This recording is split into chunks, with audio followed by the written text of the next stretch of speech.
Welcome to another edition of Coaching Minute with Brianne Ligori and friends, where certified coaches help leaders to elevate their coaching skills so they're better able to lead today's modern workforce. Today's guest is Shannon Norris. Shannon is a certified coach and also an area business manager at Bear Inc. Shannon has over 2 decades of experience in the healthcare sector, with 14 of those leading high-performance teams in Western Canada. Welcome, Shannon. So great to see you, Brianne. Thank you for having me. So happy to have you. You and I met, 4 or 5 years ago when you took our coach certification. But it's interesting because we actually had our paths crossed unknowingly at Bear. We worked at Bear for many years at the same time, but we never actually met until after I left Bear, which I found so interesting. I always love those interconnections and where you're going to find them. I know I was delighted to see that when I saw your bio, right? It made the interaction even more meaningful. Yeah. So we're back together again. We knew each other, but didn't know each other. So it's awesome to have you. And really your perspective is so important as a people manager that is also a certified coach, because, you were using coaching skills every single day with your teams as sort of your primary tool. And I'm curious from your perspective, why do you feel that coaching is one of the most important tools that people can use with their teams? It's such a great question. And it was the thing that inspired me to become a certified coach. I think first and foremost, it's about watching people develop and grow their skill set and their competencies. And when they can do that by knowing that they've got their own solutions and that they are so talented and you're just helping them untap that potential, you see the growth and development so much faster when you do it that way versus providing the solutions that you would execute.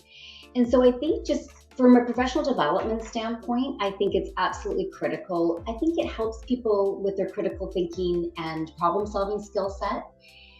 I also think it really enhances your trust, whether you're working with individuals or a team, because it lets them know that they're a valued contributor, that you respect and value what they bring by unleashing their solutions and their ideas and not just forcing your suggestions on them.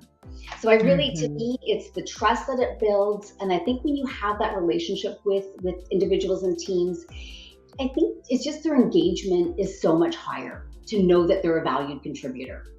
Yeah, there's something really unique and special about that, where it's like we're showing people that we believe in them versus like imposing our advice and our ideas. And I think it was Michael Bugnier-Stanier in the advice trap that talked about like our advice actually isn't as good as we think it is. Like we think it's a lot better than it actually is. They're closest to the problem that they're trying to solve or the situation that they're trying to navigate. And I think the other piece of that, Brianne, is when you execute something that is authentic to you, it's more likely going to go better and smoother. And I think there's the extra rigor that people put into it when it's their idea in terms of the accountability and things like that as well. It really taps into that internal motivation. Like that's one of the top questions we get. How do I motivate my team? Well, you certainly don't do it by, this hierarchical approach of this is what you need to do. The motivation comes when we help them figure out what is their path. Absolutely. I couldn't agree more. Yeah. So on that topic of advice, we do a lot of coach training, as you know, with leaders across the globe. And one of the things that people often say is there's a bit of a worry about asking questions and that maybe they don't, they're not perceived as valuable. And a lot of leaders feel like, well, I add value when I give advice because of my experience, right? Sounds fair. What would you tell these leaders that have this worry about that questions might not add value? I usually start by sharing how I've seen coaching benefit the relationships with the individuals and the teams that I've been working with. And I think sharing salient examples where you can see the clear progression that somebody is making. I think also reminding people that if you look at my role, I've been in this role for about 14 years. I am not frontline anymore. And I think, we have to put our ego aside to say the solution that I would have had may not be relevant in today's world and environment. And I think just having people explore to say, what is the possibility of getting different responses and different answers, and really tapping into the innovation of the team, where the magic can really happen. So showing examples. I also sometimes ask either one of two questions that I love to ask, which is, what is the risk in not doing it? Mm-hmm. Right? Or conversely, what is the risk in trying to incorporate coaching in your practice? We ask our teams to do hard things all of the time. And this is something that, as leaders, we also need to demonstrate that we're willing to evolve and change, and that we're willing to do hard things as well.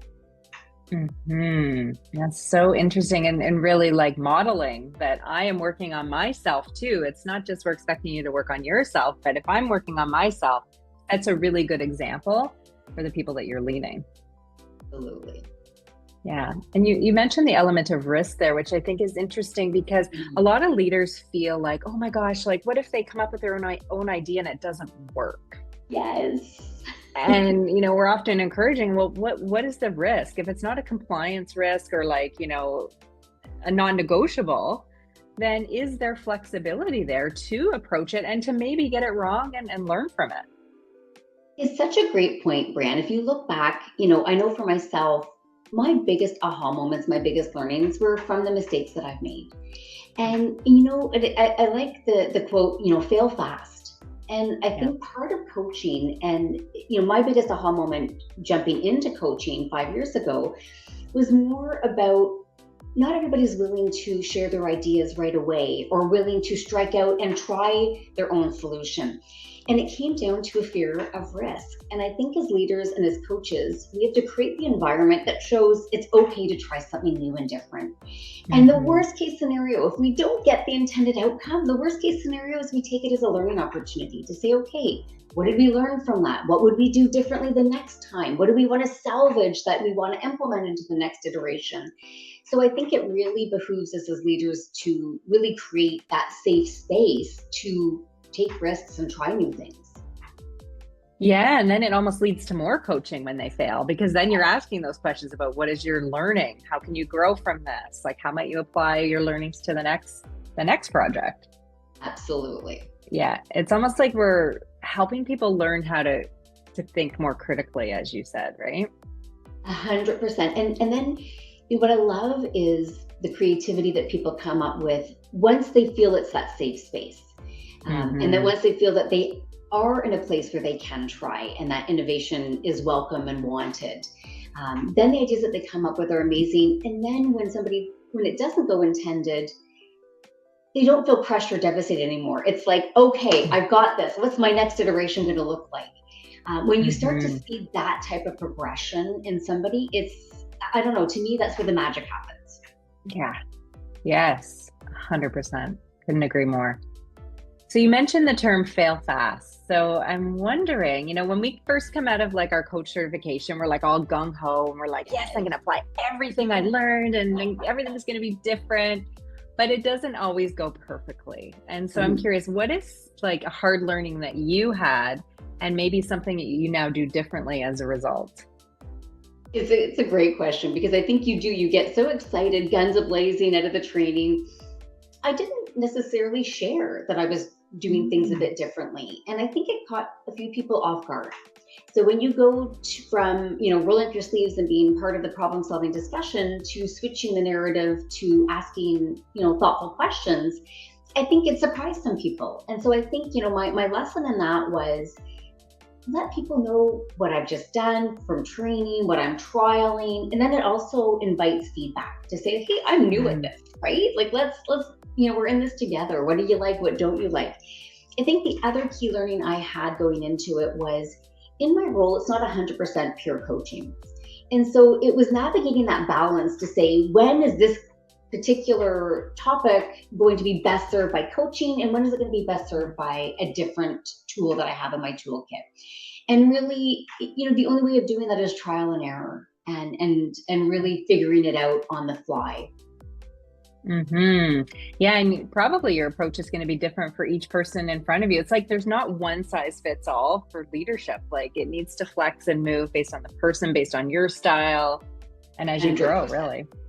Yeah. And some people were there, already, where we already had that coaching relationship even prior to the certification. Whereas to your point, with others, when they're new to you, or you're still building trust, you can't expect to make those leaps and bounds, right? I think it's being very intentional about what you're doing and having a very transparent conversation. Yeah, I think it's like, pulling up the curtain a little bit, because otherwise, like, people can feel manipulated and feel like coaching is something that's being done to them rather than this sort of partnership where you're just batting things around and you're having, more of a conversation. Absolutely. Yeah. Yeah. Speaking of growth, as coaches, of course, you're a coaching expert as a certified coach, but no matter where we're at with our journey, we all need to continue to learn and to grow and to build our skills. So what is your practice for ongoing development with coaching? Yeah, and I'm a big believer in this. Even having done the certification, I have so much room for growth and improvement in my coaching practice. I do the usual things: listen to podcasts, read blogs, look up my favorite coaching authors. But aside from that, I'm also very intentional about it. So I'll give an example. We live in a world where oftentimes our teams are getting bigger, not smaller. And Mhm. so, looking to say, if I improved in these one or two areas, what would help the team the most? And so recently, I looked at my peer group amongst the people I work with, and we decided we needed a coach for the coaches. Mhm. And it was a great experience for us to have that coaching.